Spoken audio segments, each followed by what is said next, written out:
Make them last. Good,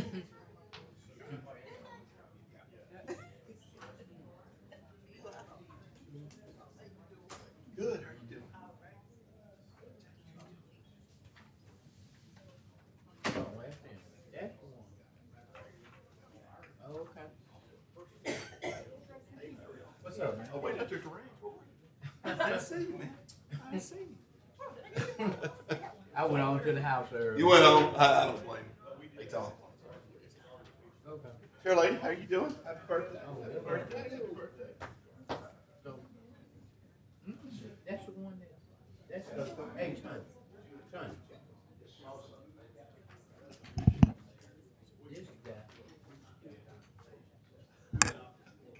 wants to recall. Okay. We'll try to call you first. How are you? What's the other? Oh, man. Happy belated birthday. Thank you very much. You know, you and Ken's are a day apart. I saw that. Yeah. Yeah. Hello, Jim. Great. Sarah, okay. That's my seat. They got petitions on it. Here you go. You all right? What you been on my life? Huh? Hanging out with that guy named Jerry. You didn't kiss me? I'm doing good. I'm doing very good. Don't put it past me, I'll tell you. I've been here, man. You can tell you Pharaoh is Italian. Hey, I've been here, man. Reverend says, I've been right in front of you, dang. What's up, Gary? Yeah. Oh, have mercy. You all right? I'm good. I've been standing there 5 minutes. I ain't know. Jim had my attention. Uh-huh. Barry's kissing everybody else and he ain't kiss me. I was just wondering. Oh, damn, it's that day? When he told her, he said, well, ask her what she done. You right there. He said he kissed because he attacked.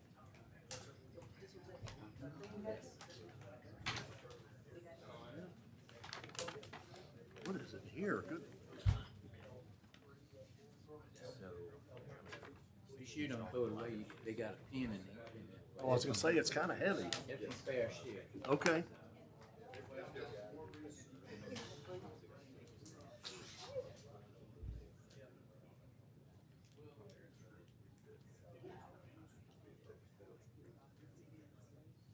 It'll be done when he gets here.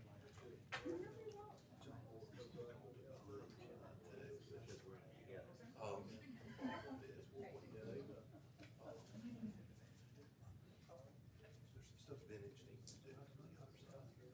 So, I need to talk to David Smith. Because what's gonna happen is we're supposed to put that turn lane. And when they move the turn lane, then it's supposed to go off to this side. So it's all together. And I think we've already done the survey. I think we're pretty close.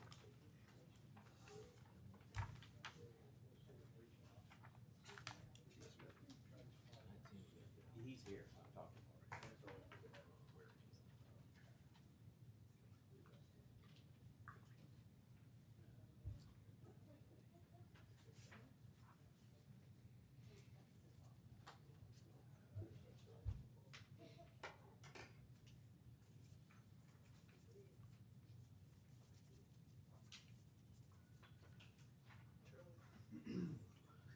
Got the sheriff here. Sheriff, I'll go call him up first. I mean, she doesn't make me go first. Is he coming? Okay. Okay. Okay.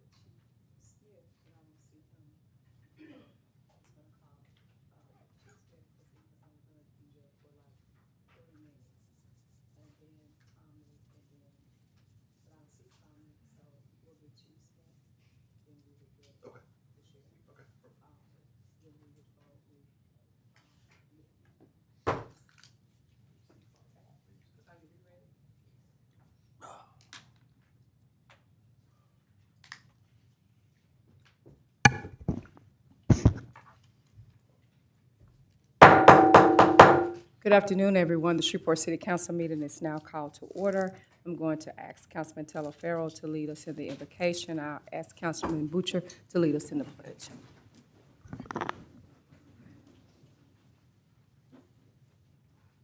Graciously, Father, we come to you humble, we come to you as servants, we come to you as sinners.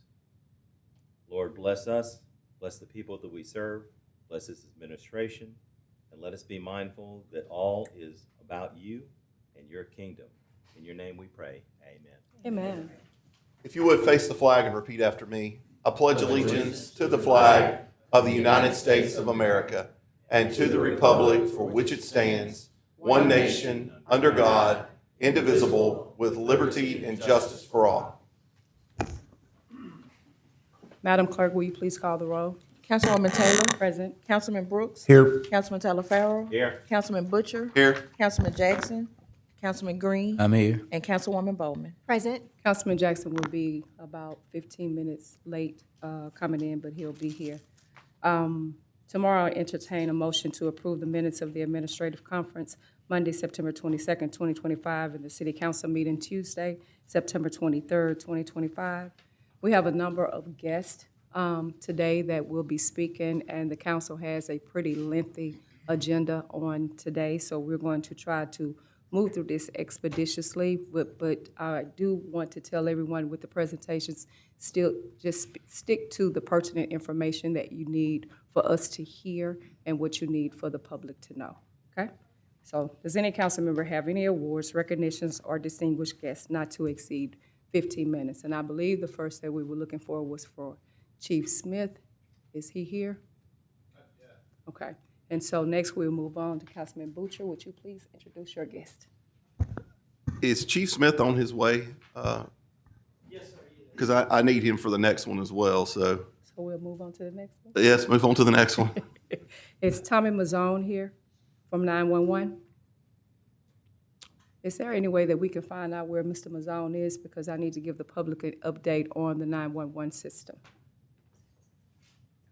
So Jim, you're next. I think my people are here. Oh, praise the Lord. It gives me great pleasure to bring Mr. Keith Carter to the podium. Keith is a businessman in Shreveport and now is the sole and proud owner of the Louisiana Rougarou, which is an indoor arena football league or football team. I've been a supporter of Keith and his endeavors, and I love arena football. So we had a great season last year. Obviously, there's been some changes, and it's morphed into something bigger, better, greater. And I wanted Keith to kind of just bring forth the information that he has about his new enterprise. Keith? Thank you, Councilman Talaferro. We've got some packets we're going to pass out there. We've got each name on this. That's okay? Hey, Madam that would be fine. Welcome to the Shreveport City Council meeting. Thank you. My name is Keith Carter. I live here in Shreveport, and I've been in healthcare for 30-something years and own Always Best Care Senior Services here in Shreveport on Line Avenue, and became an investor in the Shreveport Rougarou last year and had the opportunity to take over the franchise this year. We have 9 teams in the National Arena League, and we were able to secure our location at Brookshire's Arena to even have more fans and more access. So we have 7 home games scheduled for the spring of 2026. And as my first public outing, I wanted to come in respect to the City Council Work Group, Mr. Talaferro and the City Council, the Mayor, to offer a nonprofit City Council, even the school board package for where we could put 50 tickets in the hands of a nonprofit at a very reduced rate for children, families, teenagers, high school. But we wanted our Unity in the Community project to put thousands of people at Brookshire's Arena for 7 Saturday nights and wrap this community around professional athletes, arena football, 4 hours of good family, faith-based fun with 25 professional athletes on 8-on-8 football in our arena, 100 yards into Bossier.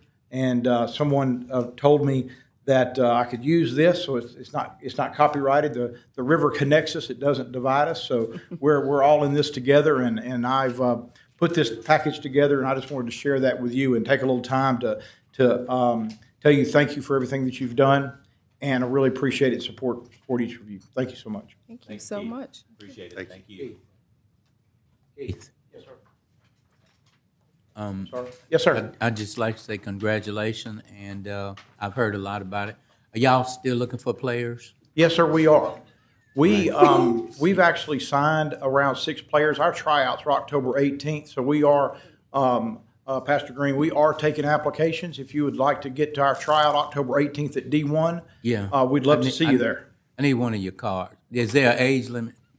There is not an age limit. You have to be out of college, so you're 21 to 32 is kind of the main thing. Okay. But Golly, you're right there on the cusp You of it. just missed it. Just on the cusp You of just missed it. it. Okay.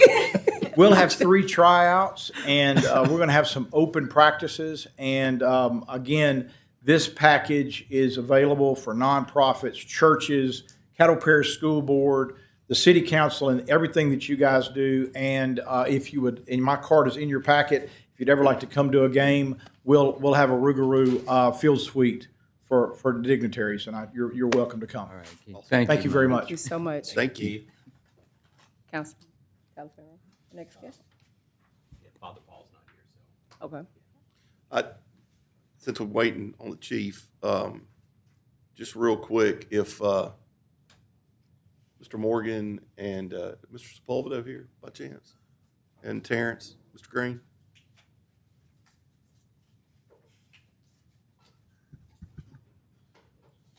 This is off script, but since we got a little time, I figure might as well. Correct. So I think I've talked to both of y'all about the Sheridan, Piermont, or whatever it's called now. Have we had any contact? I think Mike had told me that he had reached out. Have we had any contacts with the owners at all? No contact with the owners, but we have been talking to the contractor that they have left out there. And we asked them about the grass cutting. We did address that, and they were supposed to get to it Wednesday, this week sometime. So we just discussed that in the meeting, and we'll follow up with Wednesday, after Wednesday, and we'll start the siting process. Is there anything, Mr. City Attorney, that we can do over and above what we've done since we've asked them? And Okay. I mean, is there anything else that we can do? Because I don't want this to turn into what we've had to deal with in the past in other areas of town. We've already cited it. Okay, Right, so, go ahead. yeah, the next step would be to cite them through the property standards process, which is something that I know has already begun, and follow through like we would with any other vacant property, and that process has begun. Okay. Thank you. I appreciate y'all. Madam Chair, just one quick question. Gentlemen, if you can just stay where you are, and Attorney Edwards. Pull your mic down. I'm sorry. Is there, going forward, is there any kind of mechanism, and I spoke with Terrence about it, is there any kind of mechanism going forward that the city can actually protect itself from situations like this arising?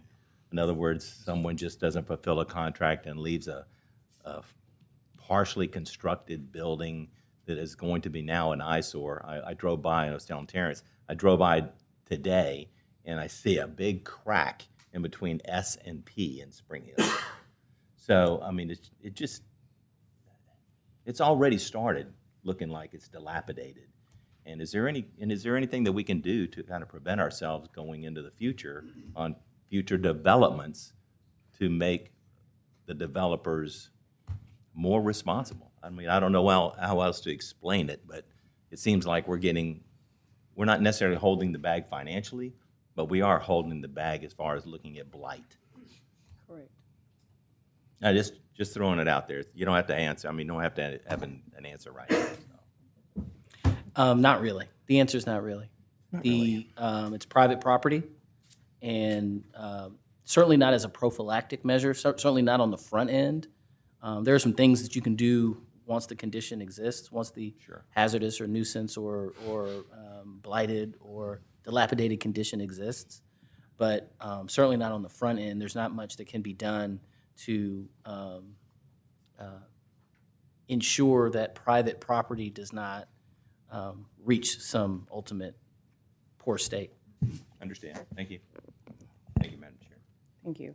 Thank you, gentlemen. Okay. While we're waiting on the chief to arrive,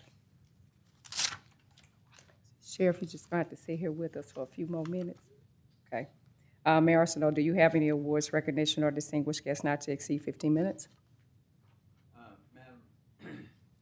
Madam Chair, I want to invite Dr. Sean Emerson Simmons to the podium.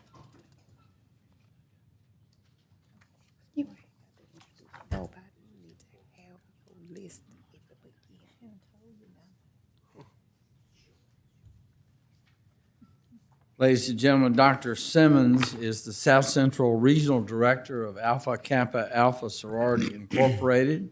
She and her team are currently in Shreveport to confirm sites for the upcoming South Central Regional Conference, which will take place March 25th through 29th of 2026. I had the pleasure to meet Dr. Simmons and her husband Philip earlier at the AKA Jazz Brunch. And they're bringing between 5,000 and 6,000 people to Shreveport that weekend. So she was in town. I thought it would be appropriate to hear a few words from her. Thank you, Mr. Mayor, for that warm recognition. Madam Chairman, members of the Shreveport City Council, Mr. Mayor again, administration, and citizens of Shreveport and surrounding areas. As the mayor mentioned, I am Dr. Sean Simmons, the South Central Regional Director of Alpha Kappa Alpha Sorority Incorporated. Our region covers Arkansas, New Mexico, Texas, and of course, my home state of Louisiana. It gives me great pleasure to officially announce that we will paint the city of Shreveport salmon pink and apple green as we host our 94th South Central Regional Conference, March 26th through 29th. Shreveport holds a special place in our hearts. It's the home of our 15th Regional Director, the late Dorothy S. Johnson, and our 22nd Regional Director, Mrs. Tari T. Bradford. We've graced your city before 2003, 2010, 2017, and we will return in 2026. So I thank you in advance for all your support. And Mr. Mayor, we appreciate your gracious invitation to return to the city. Madam Chair, our members will be staying in hotels located in your district. Councilman Brooks, the majority of our events will be held in your district. Councilman Green will be flying in and out of your airport, the Shreveport Regional Airport.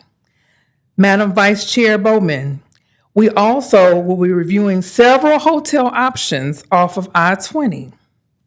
And to council members Taliaferro, Butcher, and Jackson, we've heard that the best food in town is in your districts. That's right. Lies, they do tell. That's right. I will not argue. I'd agree with that. They do I'd agree with tell. that. So please let the restaurant owners, the boutiques, the mall, and of course the Uber drivers know that the ladies of Alpha Kappa Alpha are coming. Nearly 6,000 in number in terms of our delegation, and we have what we call social delegates who will come just to see what's going on. In other words, Mr. Mayor and council members, we will leave a meaningful and positive financial impact on this great city. We like to say we wear pink and spin green. All right, then. Lastly, Councilman Jackson, my husband, your frat brother, sends his regards. To Madam Vice Chair, please give your best to your husband, school board member, and former Councilman Jerry Bowman.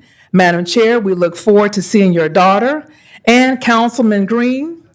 My Sister, thank you, Oh, I was sister. like, tell And me Councilman something. Green, we look forward to seeing your daughter at our conference. To each of you, we thank you again for welcoming us with open arms. We're very excited to bring the South Central Regional Conference back to Shreveport, and we are confident that it will be a conference to remember. Thank you very much. Dr. Simmons, you know you can't do that when you just sent the charge out to those Kappas. Oh, you know Look, you can't go. I'm a silhouette, and so these are the things that we have to do. Councilman Jackson. Dr. Simmons, there's something y'all say that has a unique pitch to it. Can I hear that? I don't want to do it in the microphone because that may hurt No, some send people's the pitch. ears. Send the pitch. Send the Send the pitch. pitch. And I'm expecting something from the audience, too. That's our time. Yes, Councilman Green. Listen, thank you for the shout out. And I knew you were coming today. That's why I wore my pink socks. Tari was trying to wonder why I had I love it. pink socks on. I love have it. them on today. Yeah, thank you. Congratulations. Thank you so Thank you, much. My Councilman Green. sister is actually very excited. She's also chose a couple of things that she wants me to purchase, like she really is my daughter. Okay, okay. Yeah, so welcome to Shreveport. Thank you very so much. Thank you very much, Madam Chairman. Thank you. Okay.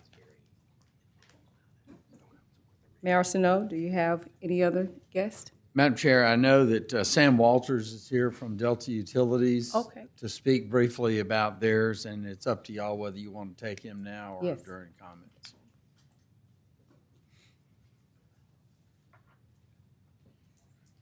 Good afternoon, sir. Good afternoon, Mayor Arsenault, Madam Chairwoman, honorable council members. Thank you for your valuable time this afternoon.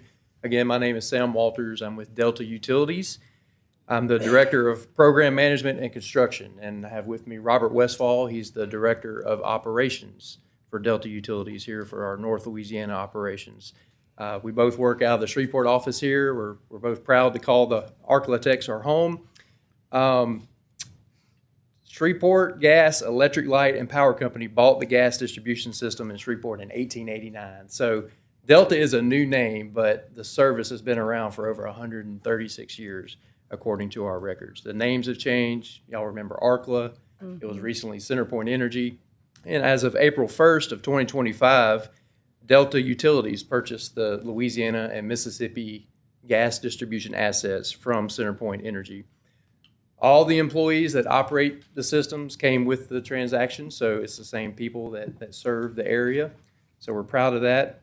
Also, it's headquartered in New Orleans, Louisiana. So we were pleased to see, the company headquartered in Louisiana. And Delta is committed to drive the economic development and job growth for the state of Louisiana. And we're proud to be community partners. One of our core values is community involvement. So we're always happy and pleased to be engaged with our communities. And so before your consideration today is a franchise agreement with the city of Shreveport. We currently have a franchise agreement that expires December 31st of this year. That franchise was acquired by CenterPoint Energy and transferred to Delta Utilities. And so for your consideration is a new franchise agreement between Delta Utilities North Louisiana Gas and the city of Shreveport. And if voted, approved, ratified, it will go into effect January 1st of 2026. Just real high level, a couple of things of note. Typical construction type clauses in this franchise agreement. It just allows for our construction and operation and maintenance of our natural gas distribution facilities inside the city of Shreveport public right-of-way. Of course, all restoration will bear the cost of all the restoration of anything that we construct.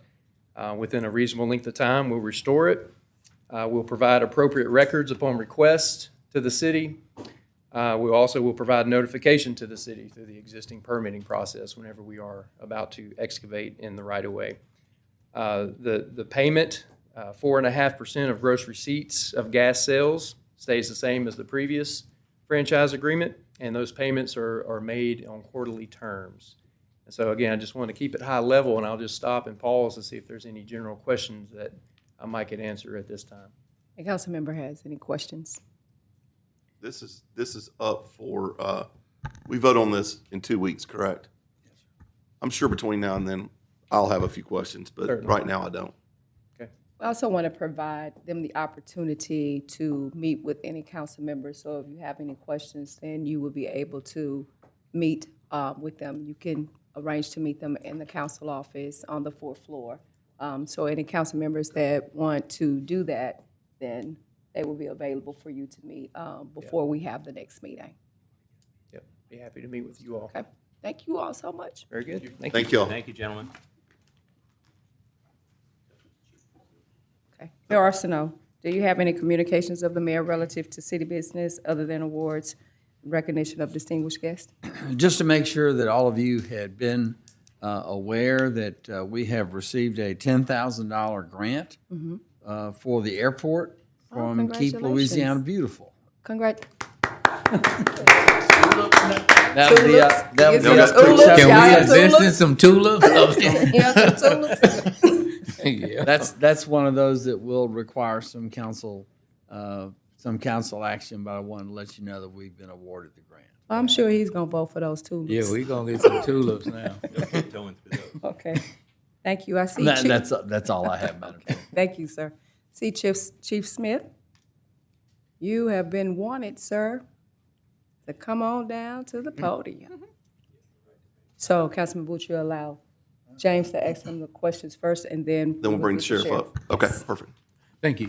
Well, Chief, first of all, we'd like to thank you all for coming out to the God's Country Festival on Saturday with that command bus in at the church. It was in Councilwoman Bowman's district, but it was at the ranch, and certainly that is, I mean, it is something to be proud of. It was a great event. I had a great time, and we are always happy to showcase the readiness of the Shreveport Police Department to our community. So thank you for the invite. And the next thing, Chief, y'all job is to protect and to serve. So let me just ask you, for an instance, you're undercover officers, and y'all do some of everything. What's the dress code for them? For undercover, Yes, sir. they address appropriately for the mission that they are endeavoring to accomplish. So if they need, if they going in the area, whatever, if they need long hair, if they need this, if Yes, they sir. need that, then that's what they got to do to accomplish what you all are accomplishing, right? absolutely, absolutely. So, I mean, say for an instance, an officer, how is it, do they shoot better if they dress like you, or does it matter how they dress? Doesn't matter. We all qualify the same, no matter, what your assignment is. We all qualify the same. We all get the same schooling, the same learning process. You have to dress to ensure the best chance of accomplishing your mission. I've been there, and I'm telling you what I know from experience, and it makes a difference. Okay. So I had heard some rumors of conversations about ponytails, about whatever, and to me, that has nothing to do with protect and to serve.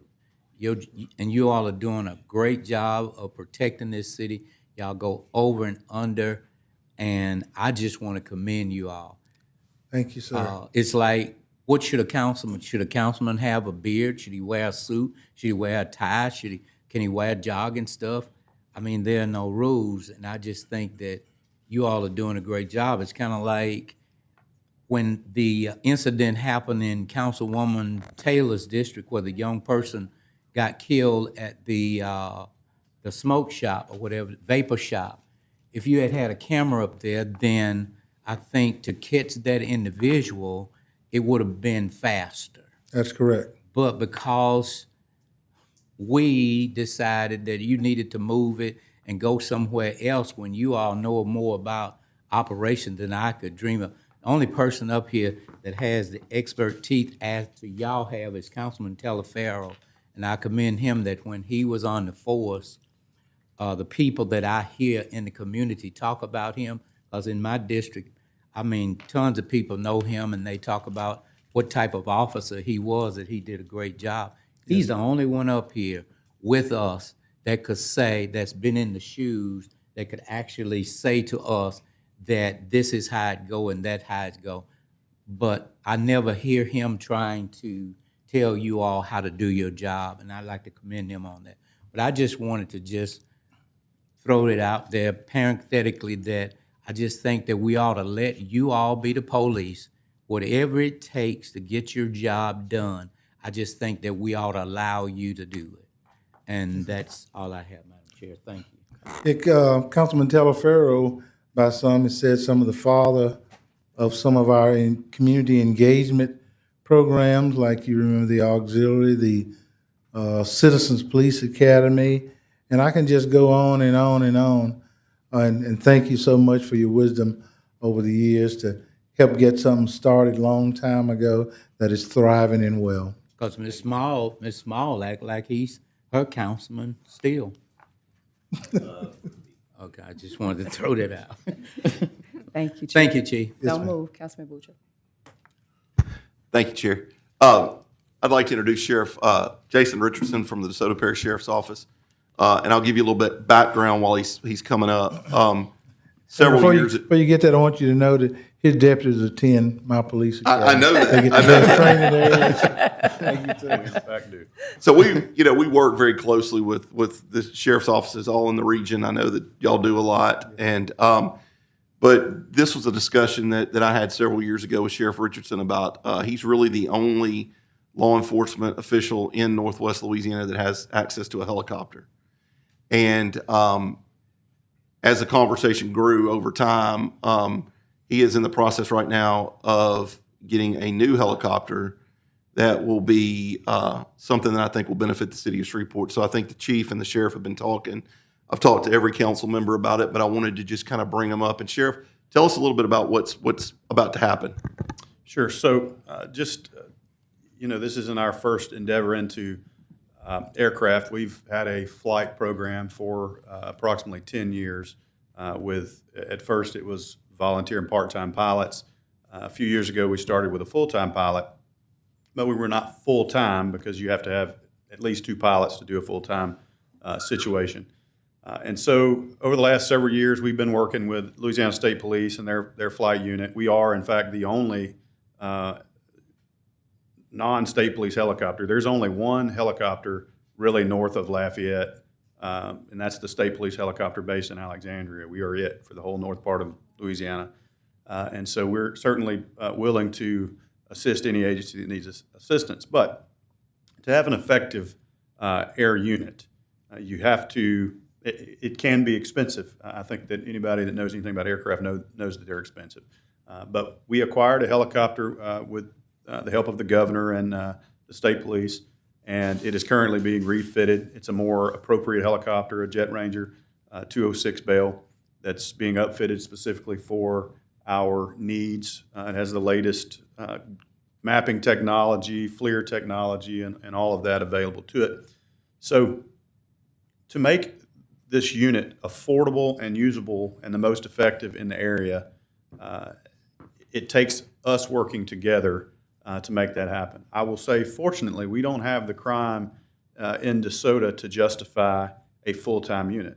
And I would even venture to say that the size of the city of Shreveport, that by yourselves, you probably would struggle to justify a full-time air unit. But collectively, we can justify that. And so that unit will be based out of Stonewall when it's in flight. And so that is about a 2.5-minute flight to where we're sitting right now. Wow. So that can be the response time. And I think that's imperative. But what we obviously have been talking about and working on is going into a cooperative endeavor where we share those expenses. Right now, we think that's capped at about $150,000 per agency. And so anything above and beyond that, it's our unit, so we would be responsible as we kind of work through that. But to have air support be able to respond to an officer in a pursuit, in a foot pursuit, in 2.5 to 3 minutes is something that we've never experienced in this area. And as I was talking to Councilman Talaferro, my bucket list check mark is the moment we're overhead in an active pursuit and the sky lights up. Because I know as a deputy, this is my 25th year in law enforcement, and so I know as a deputy what type of relief. It was relief just to hear that somebody else was close, but to know that the eye in the sky is overhead and what that does for morale, as well as I think it is a deterrent. Because where are you going? If you're somebody who's choosing to run, where are you going? It also has the ability to carry 5 passengers, so I probably could have got him here a little faster if he'd have called. But it has the ability to land, if we have an officer involved in some sort of medical situation, that we can put that officer and go directly to LSU as well. So that's something that, we really don't think about when we have that available. I guess that one of the big questions and what was so attractive to me about this, the cost of that helicopter is something that we probably can never budget for. Correct. And if we're helping to pay for the personnel or the pilot or maintenance or fuel or whatever, it makes sense to me because we don't have the ongoing cost of the maintenance of the helicopter or the 30-something% retirement we're going to end up having to pay the police officer. So the way y'all envision it, and I know y'all are just in very early preliminary stages of conversation here, will there be a DeSoto Parish Sheriff's deputy on the helicopter and then a pilot as well? Is that how it's going to work? So we have 2 pilots. They're already hired. One started today. Another one starts on the 1st of November. And 2 tactical flight officers that runs all of that equipment, as well as maintains the radio communication. And we've bought this new mapping system that we can basically work out GPS coordinates of all of our units so that we were talking earlier, the old days you had numbers on top of your car. Now you show up on a map. We know exactly what officer that is, and even the potential of that officer on foot. We know exactly where that officer is from the sky as well. So yes, they'll be off of their radio transmission or yes, sir, something like that. Yep. So we'll have 4 full-time employees assigned to that helicopter. What do you foresee the hours to be of this, Chief? Have y'all talked any in depth about that? We have not. Looking at our greatest need, the greatest potential for something happening, within our city, and those would be the times that I would request, specifically, other than an emergency where we need you to come, where the helicopter comes randomly and makes its passes across the city and let it be well known that the eyes are in the sky. And, that's one of the biggest differences between that helicopter and a drone. The drones are really covert. You don't know they're there, to be frankly honest. But I guarantee the helicopter was there. So prevention means a lot more to us, in terms of saving lives. We want to stop things from happening altogether. I think I put this in, I was thinking about this the other night because myself and Councilman Brooks and I think Councilman Jackson all went to the horrible incident in Cedar Grove the other night. And, in some radio traffic that I heard in the videos, you could hear them say, we saw them running southbound, northbound, whatever, down whatever road. In that case, Sheriff Richardson could have had that helicopter from Stonewall to Cedar Grove in about a minute. I mean, from the time that the call came in, I would assume they'd be ready to go. But from Cedar Grove Park or A.B. Palmer Park to Stonewall, pretty quick. Yeah, it's going to be quick. So what we envision is we are going to, obviously software is a big help these days. So we share CAD data and we determine daily what our specific need is, whether you're having armed robberies and they happen to be happening at 11 o'clock at night. So that is the main flight times of the helicopter. So our intention is if the weather permits, the helicopter will be in the air every day for at least 2 hours a day during those peak times. If we don't have anything going on or they don't get called, and one thing I want you to understand is what our intention is not to have somebody have to request them. So this is kind of an all-in thing. You don't need to have to call every time you need it. They should be monitoring the radio. That's what we want to do, is monitor that traffic. When we hear a situation that warrants the helicopter moving, is we're en route. By the time they realize, the officers on scene realize they would need a helicopter, they should be there already. And so that's what we envision. That is how our plan has been put together. That's how we decided our location on where the helicopter would best benefit everybody. As well as I think it's important to mention that we have we currently have a helicopter that we will have. I don't know that we're even going to get rid of it. It will likely stay as our backup helicopter so that we continue to have that 7-day-a-week coverage even during maintenance periods. Well, I think it's a win-win for the city of Shreveport and for the region because it does put another helicopter up here. And, you know, I'm not, like what Councilman Green said, I'm not a law enforcement. But to me, I would think, especially with the incidents that we've had at Ford Park, with incidents that we've had downtown, it's not to necessarily scare people, but it's also, I think a lot of bad actors know that we're limited on officers. And when you've got something hovering around with a light shining on you, and I'm assuming it's going to have heat seeking too as well. So I mean, you have that. That is just a tool that I just don't think we can put a price tag on, and that you're willing to involve us in this is just great. And I told the chief, that's all I'm going to say about it. I told the chief that I wanted him to look into putting us a helipad at the south substation and one at the north substation up on North Market too, where if y'all are flying around, y'all can sit down and be seen where people can see y'all. So I appreciate you talking to me about it and involving me in it, and I'm glad that you took the time to come up here. But that's all the questions I have, and I look forward to looking more into it. I've talked to Mr. Dark about the budgeting. We need to look a little bit deeper into that, but I think the support is there. We just need to figure out a way to pay for it. Councilman Talaferro.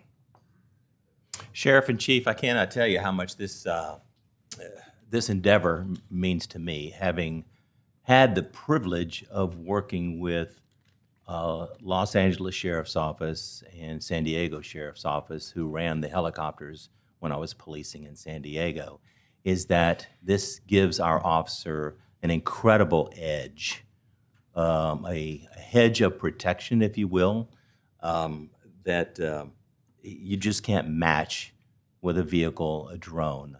And it is a psychological breath of relief when the spotlight hits you and you're on a traffic stop, or you're searching a canyon, you're searching anything, and the light shines upon you, and you're thinking, my God, someone is looking out for me. And you are sending a clear and concise message to the suspect that where you're going to run. And with the infrared, with body heat, there is nowhere to run. And so obviously the helicopter gives you the opportunity to direct ground forces, and I'm just very excited about this endeavor, and I'm just happy to support anything that we can do. I think this is a great collaborative effort. It's a long time coming. We've entertained this on the police department for a long time, only wishing that we could do something like this with the sheriff's office up here. And it just wasn't economically feasible because of maintenance. So thank you for doing what you're doing and keeping it alive. And we look forward to it. Thank you so much, Madam Chair. Thank you. Councilman Green. Yes, I'd just like to say that will change the whole ball game, and thank you for being open and to do this as a partnership. I just think it's a great idea. It changes the whole ball game. Thank you. And also, I just want to take this opportunity to acknowledge that I believe our working relationship that we have currently is the best that, and again, I've been at it 25 years, and our open line of communication between our agencies is the best that it's ever been. And this is going to enhance that, I would say fivefold, because there's a level of communication, sharing data that we're going to do, as we move forward with this, that we've never done. And so it's going to,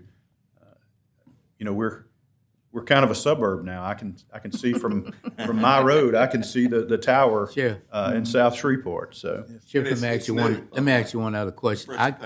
I frequently go down to the music store down in Cardinal Stone. Yeah. Do y'all have radar on that helicopter? We currently do operations with the Louisiana State Police from the helicopter here in Shreveport. So the chances are in time that we'll. They've seen you. Oh, LiDAR. Leave me your card. I'll call you when I'm on. Thank you, Madam Chair. You have anything? Okay. You have anything, Councilman Jackson? Sheriff Richardson, thank you so much, and I am appreciative of the relationship and the collaboration that we've had, because we've used you before in some of our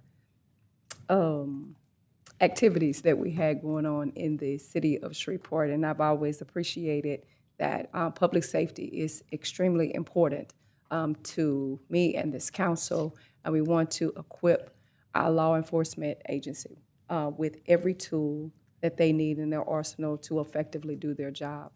Because as I always say to them, that I want them to leave their house and then come back home safely while keeping us safe to the best of their ability. So the more equipment, the more technology that they have, the more formidable collaborations that we have means more eyes with what we see. And so I'm in full support of this as well. Thank you. I think Because it means protecting our citizens. one other thing, Madam Chair, before we end, that Sheriff Richardson just said, you know, I see his deputies sitting on top of Southern Loop quite a bit because Oh, we all do. they're just right there. You know, they're coming to turn around. So you're right. DeSoto Parish has become a very close suburb. You know, our city limits actually abut because the southern part of Southern Trace goes into DeSoto Parish just a little bit. So where the lake is, and I know y'all flew over and we had a helicopter crash and the lake down there ended up being on y'all's side. I mean, it just makes sense for this to happen. And I appreciate the leadership of the two of y'all for putting this together. And I look forward to, when do you think the helicopter will be up? The new helicopter, because I've got a picture of it he sent me. I'll show it to y'all. It's pretty cool looking. When do you think it'll be up and running? So we expect to take delivery sometime during the month of November. It'll give us time to make sure there's always, because there's all new equipment in it. So we know there's going to be things to work out, but we expect to be operational with that helicopter by the first of the year. Awesome. Couple of years ago, we had a horrible incident to take place in the southern part of town off of Florida Lucas, where we needed the resources of everyone that we can get. DeSoto Parish, Bossier City, Fire Department, Caddo, and I'll have you to know that before many others could arrive with their resources, DeSoto Parish was there with their drones and their flight team to help us out and stayed with us throughout the incident and helped us mitigate this horrible homicide and house fire. So thank you all so much for that. When I saw his technology in the air, I had to have it. Had to have our own. You got to get it. Yeah. And it worked out great. Thank you, sir, so much. We do have a helipad in North Shreveport. We'll have one on Monk House. But we already got have plenty. one. Yeah, y'all got I a think big it's one, I bet. 2 of them. You know. Thank you so much, Sheriff Richardson. Thank you, Sheriff. Thank you, Chief. Thank you all so much. On Monk House, we got one. I also want to welcome Michael Jackson into the chamber. I know y'all look at, baby, I bet he is alive. Michael Jackson of Delta Utilities, I think he's one of the vice presidents. Stand up so they don't think that it's beat it, you know, you getting ready to do the moonwalk. He's not doing all of that, okay? Thank you so much for coming, sir. Does any member have any questions or concerns relative to property standards for Mr. Green? Just following up on the Sheridan deal, Madam Chair, I called Mr. Green and Mr. Morgan and Mr. Sepulvedo, and within, I don't know, an hour or so, I was getting answers. So I appreciate y'all staying on top of it. And then the next morning, Mr. Green had gone and taken pictures and sent it to me and was already in the process of finding them or citing them. Thank you. Thank you so much, Mr. Wright. I think I gave you a listing of things that we needed right before the meeting. Thank you so much. Okay, thank you. Mr. De Niro Washington.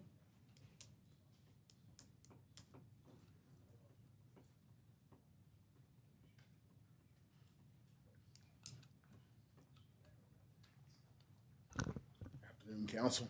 Good afternoon. Good afternoon, Mr. Washington. I did want to acknowledge that I'm pretty sure the other council members have seen the new benches, the sports train benches. They look really nice in the city, and I just want to acknowledge you and your team. They look really good. Thank you so much. We're working on the shelter project that started this week as well, so you'll start seeing about 400 new shelters going up as well. Awesome. Thank you. sir. While you're here, just real quick, Walmart, Burt Coons and Yuri. The new benches? Got you taken care of as part of that shelter project. Perfect. It'll be on the Walmart side, right? On the Walmart side. So Perfect. Councilman Brooks is getting his first because he's been on he's been in the list. And then we got Councilman Taylor Farrell, who's reached out as well as about a bench location off of I think it's South Point. Correct. And so we got those all in place. And so we got the whole list of gamut of those that's been asked, and those are being placed out now. Are you, Madam Chair, are you referring to Princess Park? Princess Park, yes, sir. Okay, thank you, sir. Thank you Got so you taken much. care of. Thank you so much, Mr. Thank you. Washington. Thank you. Mr. Clark, do you have a master plan committee report? Next. Okay, thank you, sir. Did everyone receive the budget to actual financial report? Okay, tomorrow we have a public hearing on Resolution 109 of 2025. Mr. Dark, would there be any legislation to be added? No, Madam Chair. Okay, today we'll hear public comments on non-agenda and agenda items only. Madam Vice Chair will proceed. Please state your name and address when you approach the podium. Mr. John Settle.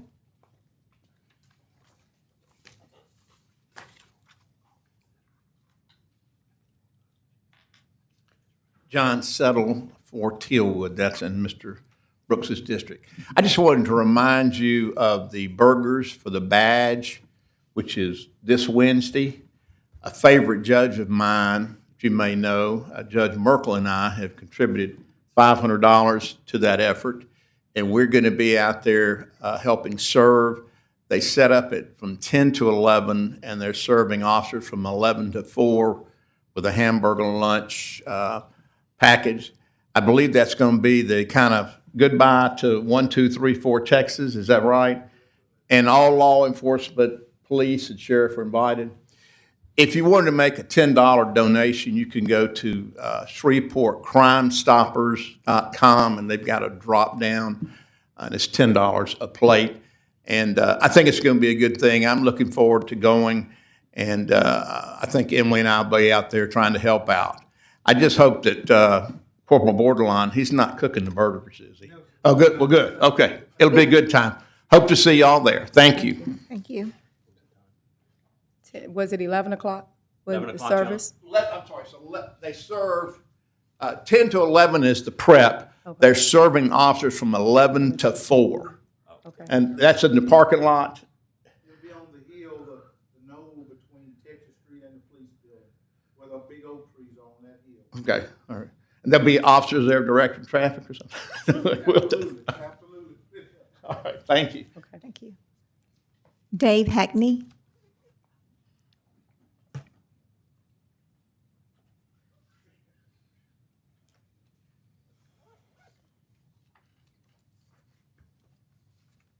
Good afternoon. My name's Dave Hackney. I live at 9660 Railsback Ridge, Shreveport, Louisiana, 71106. Councilman Butcher is my city council representative. Item or resolution 128, or in the B section, there's a deal authorizing the mayor to execute a right-of-way servitude agreement with Red River Express LLC of Alabama for the survey, investigation, and construction of the roadway facility on city property, and to otherwise provide with respect thereto. So I don't know all the details, and this impacts my neighborhood of Esplanade and the adjacent neighborhood of 12 Oaks.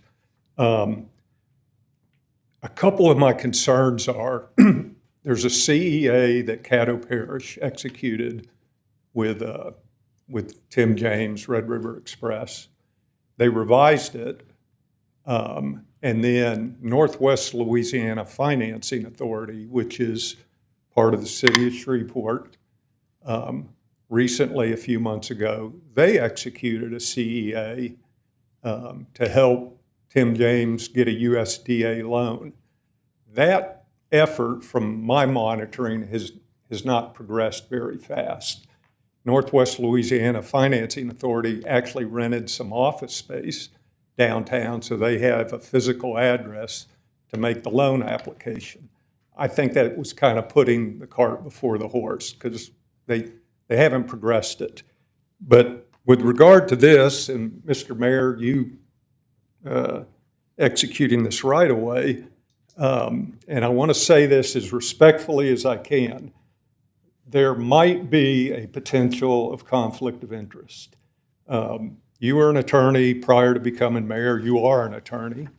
And the people that would benefit on this right-of-way, you have represented legally in the past. Nothing wrong with that, but if you move forward with this, there might be. I don't know. That's why I'm just throwing it out there. And we'd just like that out in the open, that if the people that are going to benefit from this financially, Mr. James paid $500,000 to buy part of 5 or 6 residential lots in my neighborhood that he now wants to run the road across. If he's willing to pay $500,000 for 0.6 acres, what is he willing to pay the city for how many ever acres that is?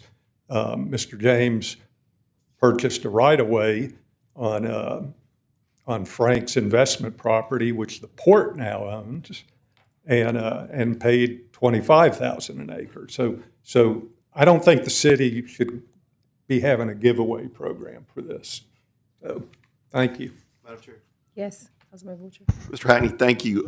And I got your email at the end of last week, and I'm just behind, but I do plan to respond to that. Just where you know, Mr. Hackney, I've had one meeting with Mr. James, and that was probably in the spring of last year. And there were several conditions that I told your homeowners association meeting that I wanted to be met prior to us getting to this point. And I've worked very closely with the city attorney. I have not, in Mayor Arsenault's defense, he has not called me, and we have had a very benign conversation about this. So he has not put pressure on me or anything. I don't want to say been driving the boat on this, but I've been working with the city attorney's office about this because there were several stipulations in this that I wanted. And in fact, as of last week, before we put this on the agenda, I wanted to make sure, and it goes back to what you're saying, that the appraisal is done by us, that we are the client of the appraiser, and we choose the appraiser. And Mr. James is going to have to pay whatever fair market value is. So I think we're, from my end and the city attorney's office, I feel like the council and the city attorney's office have really dotted all of our I's and crossed all of our T's, because I wanted to make sure before we even went down this road that there was plenty of input to the neighborhoods, especially 12 Oaks and Esplanade, because they're the ones that are going to be impacted. And I can tell you, after my first meeting with Mr. James, I told him about 5 different bullet points, and you know what my bullet points were that I wanted, and he's agreed to those. So this is just the first stage of us getting the right-of-way done, getting the survey done, getting the appraisal done, where we can kind of move from that point. But I will say that Mayor Arsenault has not even contacted me about this. We've, in the corridor, maybe said something about it, but that's just because he was at the meeting with me. But there's been, it is everything we're doing, we're going to make sure that when you see it, you're going to say we did everything we were supposed to do, because I know you're watching. Thank you. Thank you. Okay. Belinda Rose. I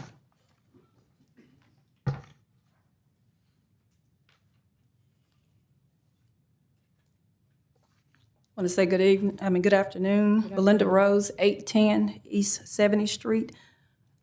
From great excitement to gloom, I wish I could stand up here and say that our National Night Out was a great success. Many residents in Cedar Grove are asking, how could the one day deemed to be the safest in the city be overshadowed by gunfire and a life taken, just feet away from a building that had seniors and children just enjoying games and food? The residents deserve answers and apologies.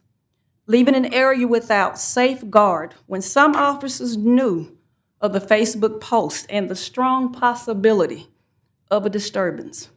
Not one street in Cedar Grove, to my understanding, near the park that was hosting a block party had an officer present at that time. And to add salt to the wound from the seniors that asked me to stand here. After all the chaos, a newsletter placed in the hands of shaken seniors was not appropriate. Are you okay? How may I help you all? Or just a gentle hug would have been well received. Thank you for your time. Thank you. Mark Black.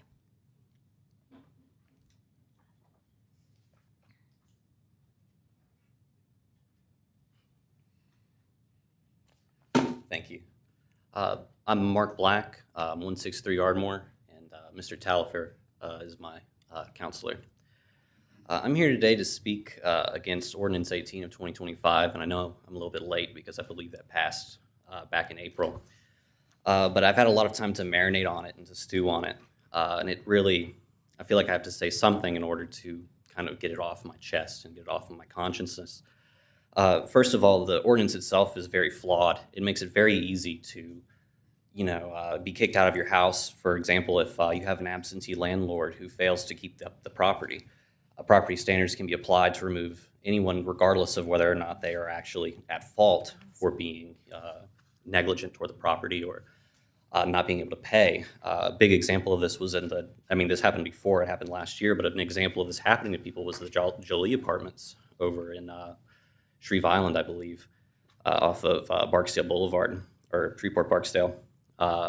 Hundreds of people were thrown out of their houses, out of their homes, because the landlord failed to pay the rent, because the landlord failed to pay the water bill, because the landlord failed to pay the property taxes.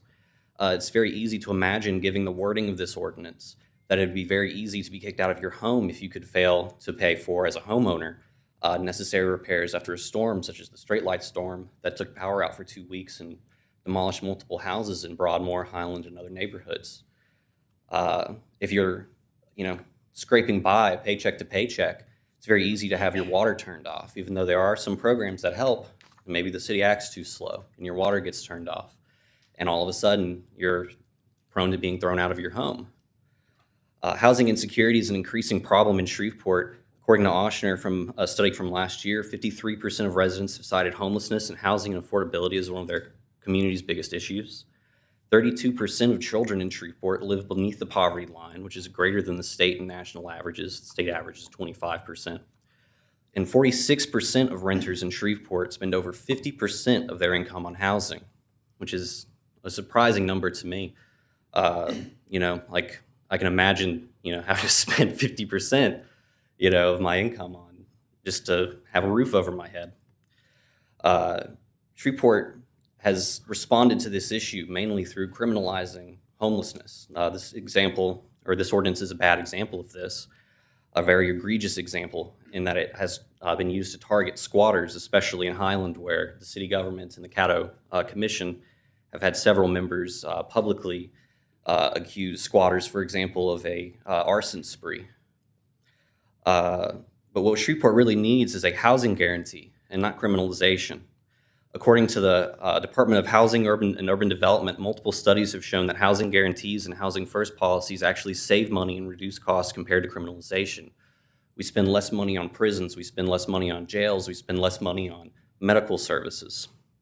Up in Eugene, Oregon, there have been very successful policies along these lines. For example, a housing first policy creating small but livable and dignified forms of housing units known as Conestoga huts.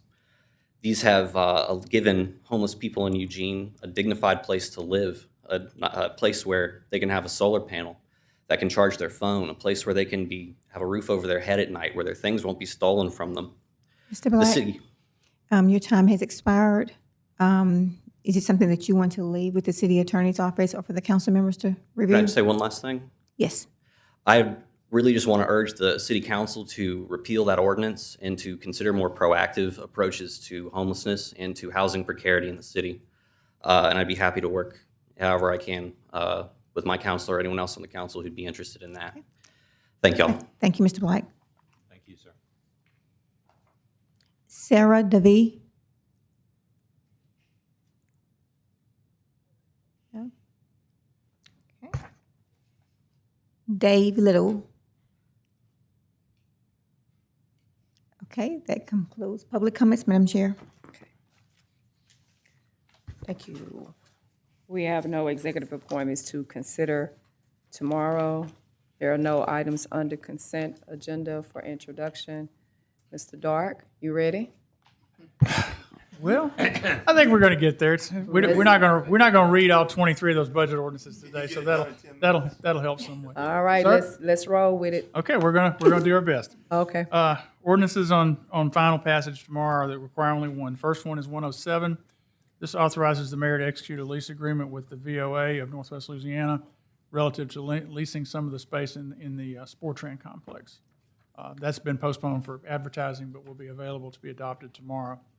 109 is the endorsing of the Shreveport REO LLC relative to the restoration tax abatement. This one has a public hearing tomorrow.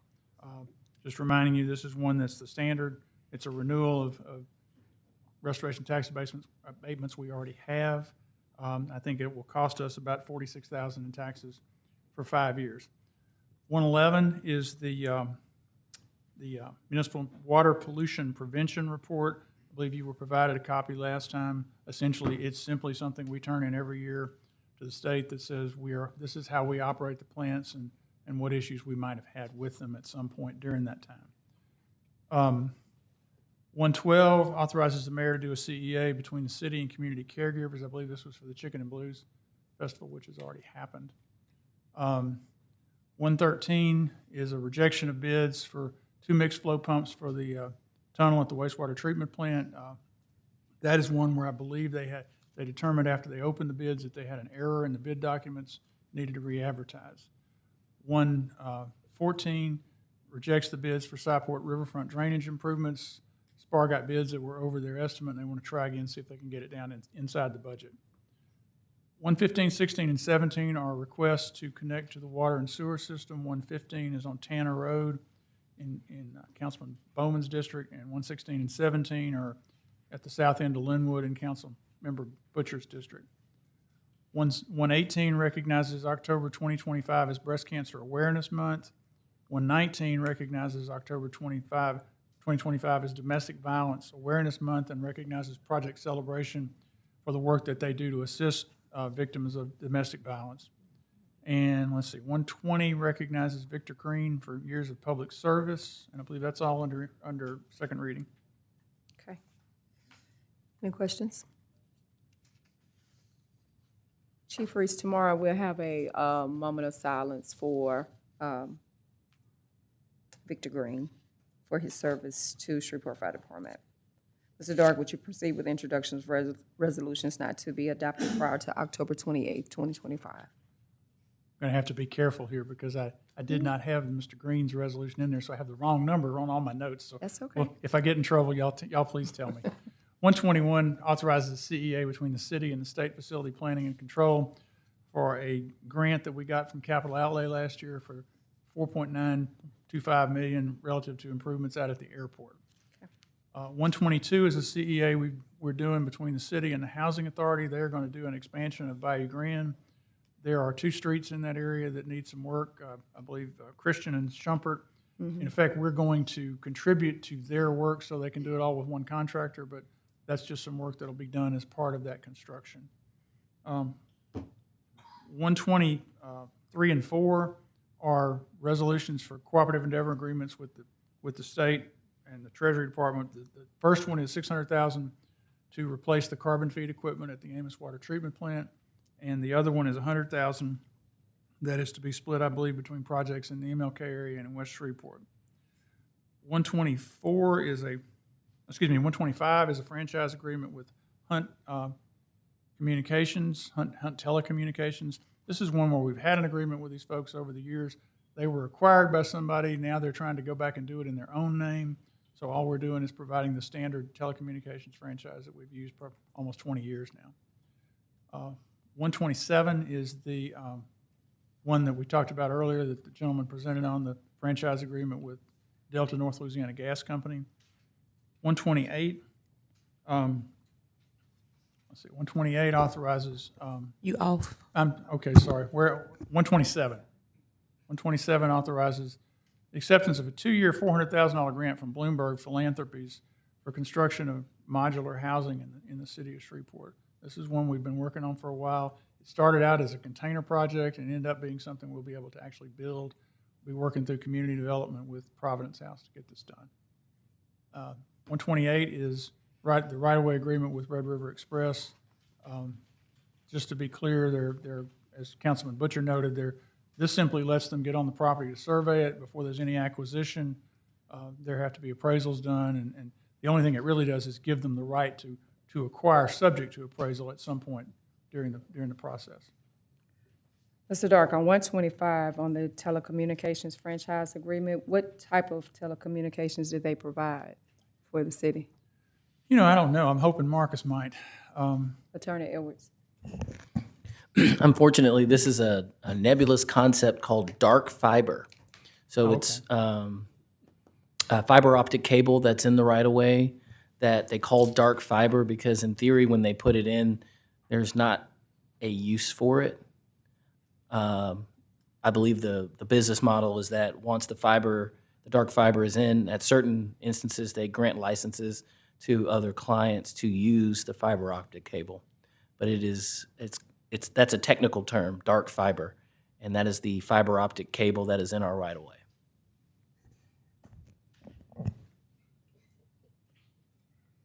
That's a dark Thank you. statement. I have some questions. On 127 for the modular housing, which I'm glad about the construction, will those be starting off in Moortown and Holland? Where will the housing be? You want to come up and, between you and Marcus, y'all ought to be able to handle that one. Good afternoon. This modular housing is actually going to be for homelessness. So what Providence House will do is deconstruct a warehouse that they have, construct new housing for homeless families, and they'll be able to double the number of people that they currently serve. The historic building that they're in is really almost past its useful life. And instead of serving 80 people, they'll be able to serve about 160 people. And if this modular housing concept is successful, it's something that can be replicated throughout other communities as general housing. So this is not modular housing for individuals. This is for homeless families. So it will be at the Providence House? So Providence House has a 10,000 square foot warehouse that will come down. And so this new construction will be on the property where that warehouse is existing. Where's the warehouse? Right behind 814 Cotton. It fronts Common. Big green building. Yeah. Okay. It's right next to Schrack. Okay, right behind the old fire station. That's correct. Okay. That's correct. Madam So Chair. it's the 400,000 would be the dollars used to construct that? Will additional funds need to be? Oh, definitely additional funds will be needed. It's about a $3 million project. So how is the additional funding obtained? It's going to be through fundraising. Providence House will enter into a cooperative endeavor agreement. Providence House will be responsible for raising the additional money. And then they do have some money that they can already allocate towards this project. If they don't do something really soon, that historic building that was built in 1944, you'll lose about 80 beds just because that building's falling apart. Councilman Butcher. Just real quick, I like the concept of this. I've been following something in Knoxville, Tennessee called Heroes Hill. Mm-hmm. Have you seen that project before? I have. I talked to Ms. Regal the other day about some land at the old Veterans Park, where the old Veterans Park used to be at the foot of the VA hospital. Sure. I would like for us to, I'd like to meet with you and maybe Ms. Regal and the administration, because I think, and Councilman Brooks, since that's his district, I think that this might be a pilot program that we might be able to use in that area as well.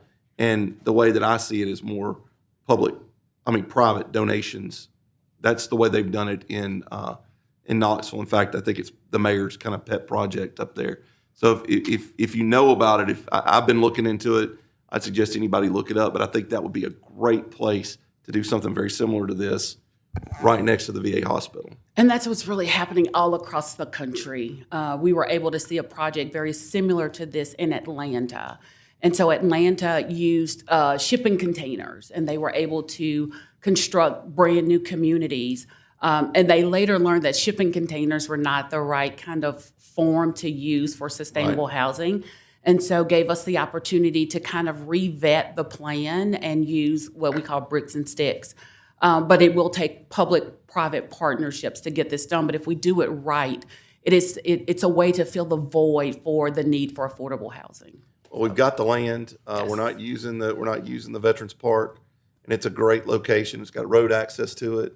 I think that this is something that we need to really. I think it's going to require a nonprofit for somebody to take it over, but Providence House may be that nonprofit that could help us with it. So I'd love to talk more about that, but this is exciting to me. I'd like to see a schematic of how this is going to look in the middle of our historic downtown, just because I'd like to see it. Sure. But I think it's a great idea.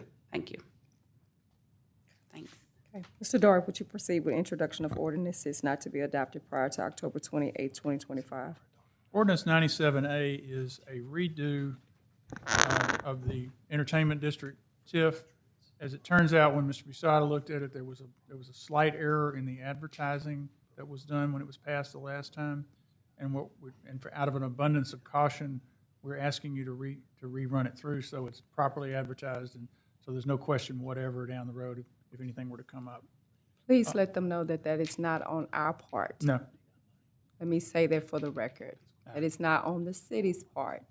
Just for the record, we didn't make that mistake. What's that? Of not, yes, on 97A.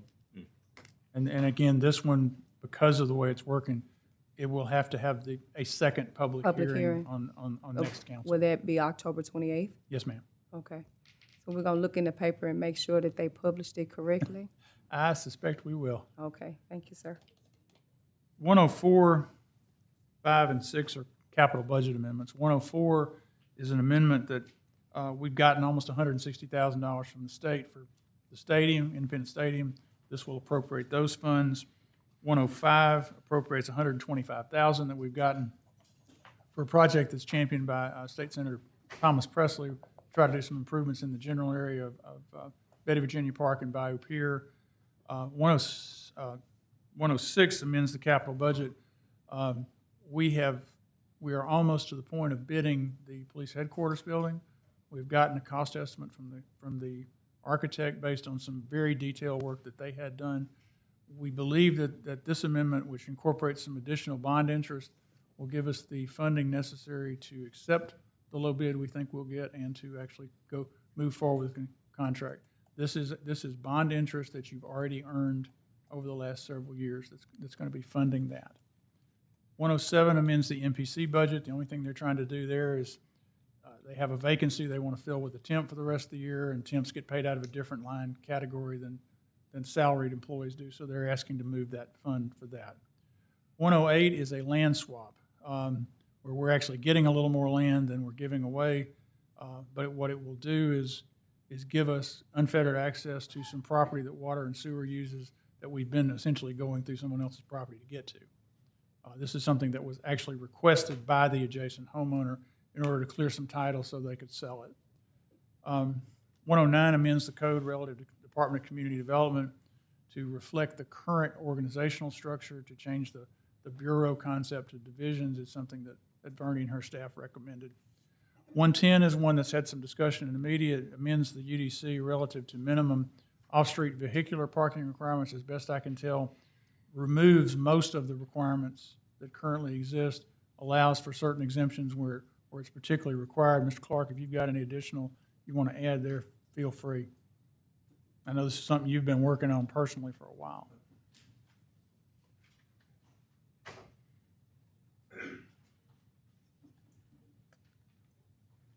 Thank you, Mr. Dart. Madam Chair and the council, we have been working on this for quite a few years. What this does in actuality is that it removes the minimal requirements for parking in all of the commercial areas. And one of the examples that we've used, when the UDC was enacted, prior to that, we had district hours. B1, B2, B3, and B4. And with the UDC, it eliminated all district hours. So anything in the city of Shreveport now can operate 24 hours a day unless it's a special use. I was in total disagreement with the consultants about doing that, but I have found out later that we've had no complaints or no violations of persons causing noise and havoc late at night. And that's the same thing with the minimal requirements. If you ride around the city, there are shopping centers that are basically empty, Walmarts, Home Depots, Lowe's, and these operations have 100 more parking spaces than are necessary. We had an example of such a facility with the Walmart in Blanchard. It is not in the city of Blanchard, it's actually in the unincorporated area. And we approved that with reduced parking in order for them to put in more landscaping and eliminate all of that sea of concrete that keeps the water flowing when we have excess range. We've had some cities that we've studied that have had this and they have worked out extremely well. But as always, with these code text amendments, if something happens, we can always amend it, but we don't think anything is going to happen. Thank you, sir. Any questions? Thank you. The next two items are zoning cases. 111 is case 2597C. This is property near the intersection of Kingston Road and Francis Drive. There's an existing business there that wants to be able to put a storage facility on that site. There was no neighborhood opposition. There was an MPC unanimous approval. Makes me feel really old because when I was a kid, that was a vacant lot and we played baseball there. But that's what he's got now.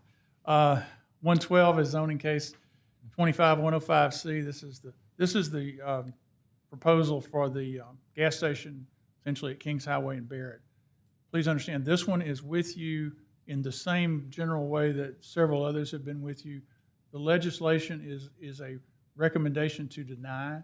So in 2 weeks, when you have the opportunity to vote, if you vote with Councilmember Brooks, you would be voting yes to deny.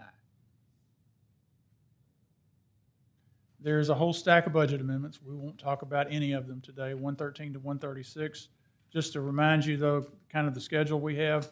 Tomorrow, I will be doing a very brief budget overview.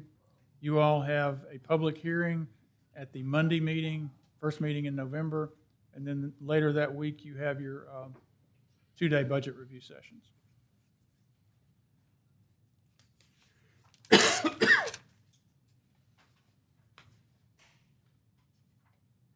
This is number 113 through 136. Yes. And these will be up for most likely passage on December 9th. But you will get an opportunity to hear a great deal about these in the month of November. There's no reason to go through them one by one today. Okay. Would you proceed with ordinances on second reading and final passage? We've got it more painless than you thought it was going to be. 99 and 100 are authorizing purchasing agent to advertise for sealed bids. 99 is for Old Fire Station 14 on Greenwood Road. 100 is for the property at 401 Texas. Both of those have established appraisal values, $130,000 for one and $850 for the other. And should we get a bid that equals that or is in excess of it, we will be back to you to ask for approval to actually make the sales. 101 is an amendment to the capital budget. This is one Councilman Bowman will be happy to hear. We're ready to do the bond issue project on Pines Road, this $2.7 million. We are taking that money from the Hirsch Coliseum project, which isn't ready to go forward. We had actually put money in it, hoping to get some capital outlay money that doesn't appear to be forthcoming. We can replace that later, but this will let us go ahead, and we're actually out for bids on that project right now. 102 is an emergency, declaring an emergency in connection with the replacement of some variable frequency drives at the North Regional Plant. I think it's almost $900,000. There's 7 of those that they're replacing all at once. And 103 is ordinance, 103 is a zoning case 2581C, approving zoning on Fern near Business Park Drive. This is actually, I believe, for a 38-unit townhome development for which there was no opposition and MPC approved unanimously. That's all I have, Madam Chair. Any questions from the council?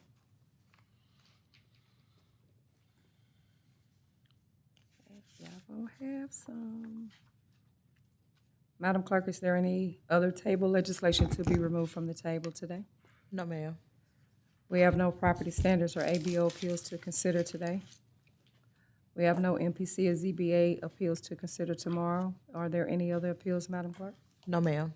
Are there any reports from officers, boards, and committees? What time is public safety meeting tomorrow, Mr. Brooks? 1:30, public safety meeting on tomorrow. Madam Clerk, is there a clerk's report? No, ma'am. Executive session, there is none. If there is nothing else, this meeting is adjourned. Thank you, Madam Chair. Well, it was long enough. Thank you. Thank you.